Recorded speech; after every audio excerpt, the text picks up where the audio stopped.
I'll be talking about movies and how they came to be and how they evolved throughout time. First ever picture that existed was called a kintoscope, which is an early motion picture device that is made for people to watch moving pictures, like a flip book, and you can watch it through people. That was in 1893, and a lot has changed since then. The first ones to show off the design were the Lumiere brothers in 1895 in Paris.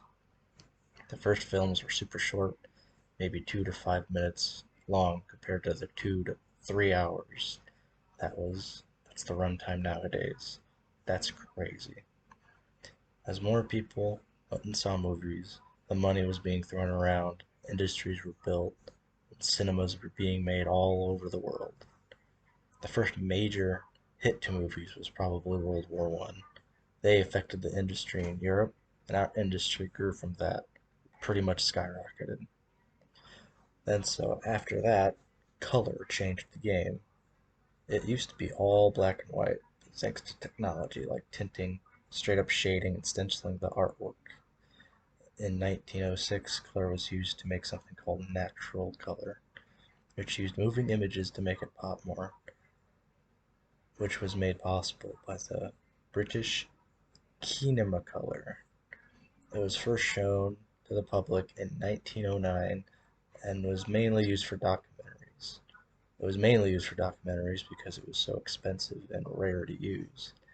But in 1939, one of the first movies to ever use color was called Gone with the Wind, and of course, The Wizard of Oz.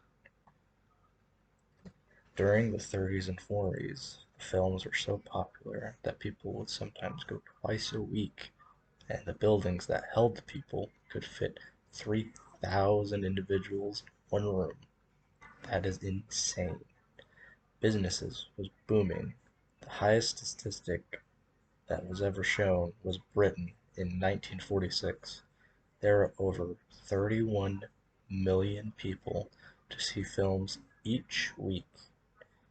But that all changed when TV was invented, and the showing in movies got so low that number in Britain that I mentioned, 31 million, it dropped to only 1 million that year in 1984.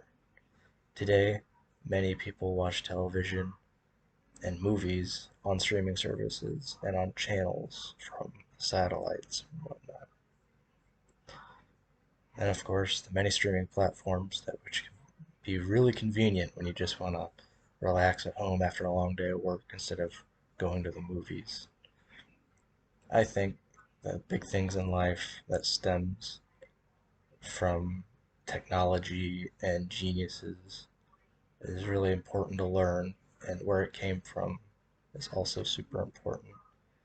I can't wait to see what's next for us.